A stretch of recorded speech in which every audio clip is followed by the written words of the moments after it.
안녕하세요. 하루 필수 말씀 충전 하필 큐티 조종환입니다. 오늘 함께 나눌 하나님 말씀은 사무엘 하 12장 15절에서 31절까지 말씀입니다. 주님께서 우리아의 아내와 다윗 사이에서 태어난 아이를 치시니 그가 몹시 앓게 됩니다. 다윗이 그 어린 아이를 살리려고 하나님께 간절히 기도를 드리면서 금식을 하게 되죠. 그는 왕궁으로 돌아와서 또 밤을 새웠고 맨 땅에 누워서 잠을 잤습니다. 이렇게 이 아이를 살리기 위해서 최선을 다해서 기도하는 모습을 보여주고 있습니다. 우리는 이 다윗이 참된 회개를 올려드린 장면을 시편 51편을 통해서 찾아볼 수 있지만 다윗이 이런 회개의 직접적이고 능동적인 행위는 오늘 본문에서 찾아볼 수가 있습니다. 근데 이 아이를 살리기 위해서 이렇게 간절히 기도하는 것과는 다르게 하나님께서는 정반대로 응답하시는 것만 같습니다. 우리가 이제 계속된 이야기들을 읽어보면 다윗 왕궁에 있는 늙은 신하들이 그에게로 가까이 가서 그를 땅바닥에서 일으켜 세우려고 했지만 일어나려고 하지도 않았고 그들과 함께 음식을 먹으려고도 하지 않을 정도로 극심한 고통과 아픔과 슬픔으로 기도하고 있는 걸 봅니다. 그러다가 일회째가 되는 날에 그 아이가 죽어버렸어요. 우리가 어제도 함께 살펴봤지만 다윗은 4마리의 양을 바치듯이 다시 이제 하나님께서 내리시는 심판을 받아야만 했어요. 그 첫 번째로 첫 아들이 죽는 것을 경험해야 했던 거죠. 그렇다면 인간적인 반응으로서는 이 지금 신하들이 걱정하는 것처럼 아이가 죽었다는 것을 알리기 두려워해야 정상이었을 거예요. 왜냐하면 이 살아 있을 때에도 이 말을 듣지 않았는데 죽었다라고 하는 소식을 전하게 되면 임금의 몸에 해로울지도 모른다라고 걱정할 정도로 이제 기도 응답이 이루어지지 않은 것에 대한 슬픔이 얼마나 더 극심하게 표현될 것인가 하는 그런 이야기인 것이죠. 그런데 신하들의 생각과는 다르게 다윗이 신하들이 서로 수근거리는 것을 보고서 아이가 죽은 줄로 짐작을 하고 질문을 합니다. 아이가 죽었느냐 하고 물으니까 신하들이 대답해요. 죽었습니다. 돌아가셨습니다. 그러자 다윗은 땅바닥에서 일어나서 목욕을 하고 몸에 기름을 바르고 옷을 갈아입은 뒤에 성전으로 들어가서 주님께 경배를 합니다. 이제 이것을 제대로 우리가 인간적인 면에서는 이해하기가 쉽지가 않죠. 굉장히 냉정해 보이는 그런 모습인 거잖아요. 근데 이것을 조금 더 신앙적으로 살펴보면 다윗은 아이의 죽음이 자신의 죄 용서 그리고 이 회개의 응답이라는 것을 알았어요. 왜냐하면 이제 하나님께서 칼이 집안에서 떠나지 않을 것을 이야기하셨기 때문에 이 회개에 대한 응답과 그리고 용서를 하나님으로부터 받았다라고 인식을 하는 거죠. 이것은 훨씬 더 높은 단계에서 하나님과의 관계와 하나님이 어떤 분이신지를 알았을 때 용서하시는 분으로서의 하나님을 인식하고 있어야만 가능한 일입니다. 우리가 예수님의 십자가를 통하여서 구원의 은혜를 받았다는 것을 쉽게 받아들이지 못하는 사람들이 있는 것처럼 여기에서도 이 죽음이 어떻게 용서와 연결되는가를 신하들은 이해하지 못하지만 다윗은 이해하고 있는 거예요. 이런 신비를 다윗은 알아차리고 있는 것 같습니다. 그는 왕궁으로 돌아와서 다시금 일상을 지속합니다. 이것을 이해하지 못하는 신하들이 이제 질문하죠. 왕자가 살아계실 때는 임금님께서 식음을 전폐하고 슬퍼하시더니 이제 왕자가 돌아가시자 일어나셔서 음식을 드시니 이것이 어떻게 된 일입니까? 라고 질문을 하니까 다윗이 대답하기를 아이가 살아있을 때에 내가 금식하면서 운 것은 혹시 주님께서 불쌍히 여기셔서 그 아이를 살려주실지도 모른다고 생각했기 때문이다. 그러니까 나에게 내리시겠다고 하셨던 그 심판을 혹시라도 유예시키시거나 아니면은 취소하시거나 충분히 그러실 수 있는 분이라는 것을 알았다는 거죠. 그런데 이제 그 아이가 죽었기 때문에 무엇 때문에 내가 계속 금식하겠어? 이것으로 이제 하나님의 일차적인 심판이 끝났다는 것을 알았고 인정했고 내가 주님께 회개했고 그것에 대한 응답이 끝났다면 지금 나에게 닥쳐져 있는 상황이 하나님께서 제시하시는 것임을 인정하면서 그것으로 다시 일상으로 돌아오게 되는 거예요. 이거 굉장한 용기인 것이고, 이것이 어떻게 보면 다윗이 갖고 있었던 하나님과의 친밀함이 가지고 오는 이 회복 탄력성입니다. 이런 것은 우리가 다윗을 통해서 좀 배우는 것이 좋을 것 같아요. 이 상황 그 자체를 받아들일 수 있는 이 엄청난 용기, 그런 마음의 회복 탄력성을 지금 보여주고 있습니다.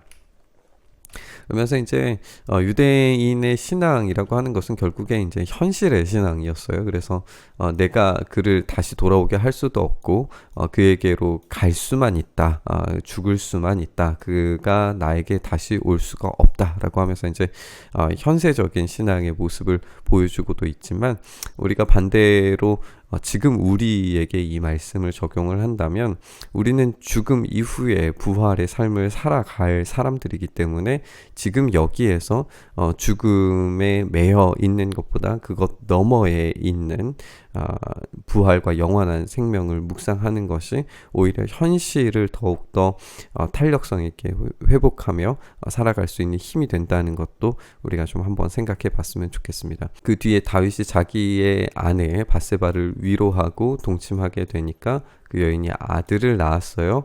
다윗은 그 이름을 솔로몬이라고 지었다라고 합니다. 또 주님께서도 그 아이를 사랑해 주셨어요.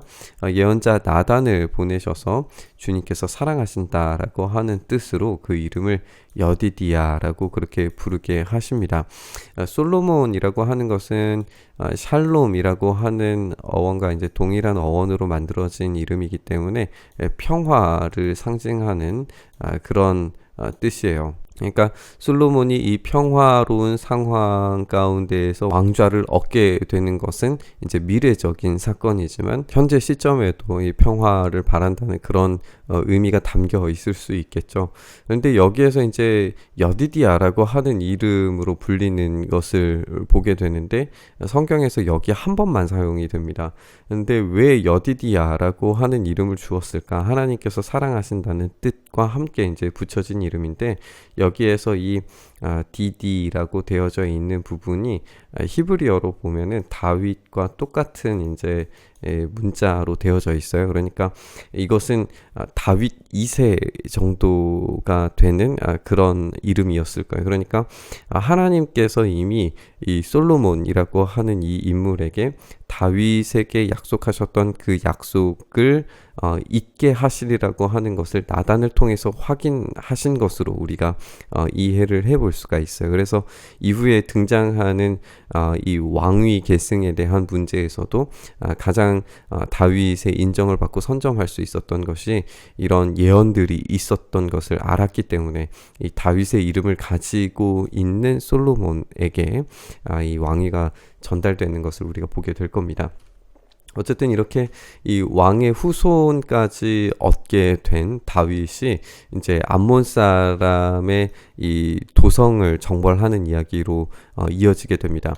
이것은 우리가 이제 구조를 좀 생각을 해보면 10장 마지막에서 암몬 사람들을 더 이상 시리아 사람들이 도와주지 못하는, 그래서 하다데셀 세력이 완전히 패망하게 되는 장면을 읽었고, 11장에서 오늘 본문 12장 이제 25절까지의 이야기가 다윗의 죄와 그리고 형벌 그리고 용서 이렇게 있는 이야기로 연결되고, 그 이후에 지금 승리의 이야기로 이어지고 있는 것을 우리가 보는 거잖아요.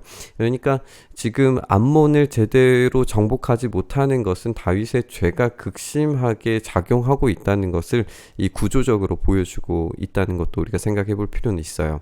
요압이 암몬 사람의 도성 라빠를 쳐서 도성을 점령하고 전령들을 보내어서 라빠를 치고 도성으로 들어가는 급수 지역을 점령했습니다 라고 이야기하면서 임금님께서 남은 군인들을 불러 모아서 이 도성을 공격할 진을 치시고 도성을 직접 점령하시기 바랍니다 라고 이야기합니다. 이제 이 도성을 요압이 점령하기보다는 임금님께서 이 도성을 점령하셔서 임금님의 이름이 승리자의 이름으로 기록되게 해주시기를 바랍니다. 뉘앙스 자체는 그렇게 적절해 보이지는 않는 것 같아요. 이 마치 요압이 다윗에게 명령하는 듯한 그런 뉘앙스와 이미지도 보이는 것 아닌가라는 생각이 듭니다. 왜냐하면 이제 우리가 앞서서 살펴본 것처럼 우리아 사건으로 인해서 다윗은 굉장히 많은 신뢰와 신망을 잃어버렸을 수 있어요. 그리고 이 뒤에 나오는 이야기들, 이제 이 사건 이후로 등장하는 사건들은 다윗이 어떻게 쫓겨 다니는 또 이 자녀들과의 문제 속에서 왕권이 실추되는 그런 모습들을 이제 계속 반복해서 보여주기 때문에 여기에서도 이제 마치 요압이 시켜서 군사를 움직이는 듯한 뉘앙스를 여기에서 또 읽어볼 수 있는 거죠. 그럼에도 불구하고 다윗이 모든 군인을 불러 모으고 라빠로 가서 그 도성을 쳐서 점령하고 그 금관을 벗겨와서 이 금 1달란트나 나가는 금관과 보석이 박혀 있는 것을 자기가 씀으로써 자신의 왕권이 여전히 공고하다는 것을 보여주고 있습니다. 다윗은 그 도성에서 많은 전리품들을 약탈했고 그 도성에 사는 백성도 끌어다가 톱질과 곡괭이질과 도끼질과 벽돌 굽는 일을 시켰어요. 이제 역대기를 읽어보면은 이 과정들을 성전 건축과 연결하는 것도 읽어볼 수가 있을 텐데 여기서는 그렇게까지 의미를 두고 있지 않죠. 왜냐하면은 성전을 짓는 것은 매우 이제 경건한 행위로서 설명이 되어줘야 되는데 여기서는 그런 뉘앙스가 아니기 때문에 그런 것 같아요. 어쨌든 지금 이 사무엘하의 의도로는 이 다윗의 죄과로 인하여서 이 암몬 족속들을 치는 일들이 수월치 못하게 진행되었는가를 보여주면서 죄의 무게를 우리에게 보여주고 있는 것 같습니다. 다윗은 아들이 회복되기를 바랬지만 그 기대가 꺾였습니다. 하지만 다윗은 그것을 기도의 응답으로 이해했어요. 고통스럽지만 용서하심으로 받아들였습니다. 우리는 상황을 있는 그대로 받아들이는 용기가 부족할 때가 참 많은 것 같아요. 그리고 우리의 잘못의 대가가 얼마나 큰 것인지에 대해서 제대로 이해하지 못할 때도 많습니다. 다윗의 이런 반응이 그냥 보기에는 냉정해 보이지만 오히려 다윗의 이런 모습을 통해서 하나님의 용서를 신실하게 확인하고 또 신뢰하고 일상으로 곧바로 회복하는 이런 믿음의 탄력성을 우리가 보게 되는 것 같습니다. 그리고 오늘 우리가 후반절에 읽었던 이 암몬의 승리 소식은 10장 후반절에서 나왔던 이야기의 연결인 것을 우리가 확인했고요. 길게 끌고 온 이야기가 범죄가 해결됐을 때 마무리된다는 것을 우리가 봤습니다. 그리고 다시 다윗은 왕으로서 권위를 얻었어요.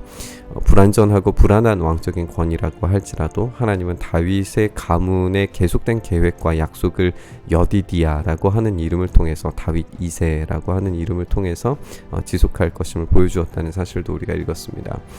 우리는 회개의 절차와 결론이 결국에 십자가에서 죽으신 예수님 없이는 불가능하다는 사실을 기억해야 됩니다. 오늘 첫째 아들이 죽은 것과 마찬가지로 하나님의 첫째 아들이신 유일한 아들이신 예수님이 죽으심으로 말미암아 우리의 죄악은 해결된다는 것을 우리는 분명히 인식해야 됩니다.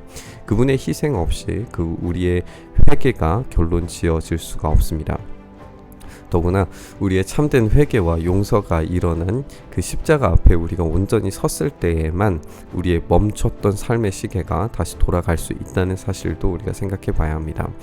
우리에게 회개의 응답으로 자신의 첫 아들을 십자가에 내어주신 유일한 아들을 십자가에 내어주신 하나님의 사랑을 기억했으면 좋겠습니다. 그리고 그 십자가 앞에서 우리를 다시 살게 하시며 또 멈췄던 응답이 회복됨을 우리가 묵상해 봤으면 좋겠습니다.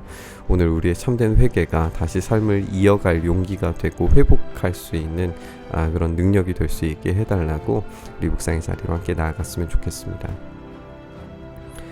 주님의 신실하심과 용서하심과 우리를 다시 일으켜주심을 신뢰하며 나아갑니다.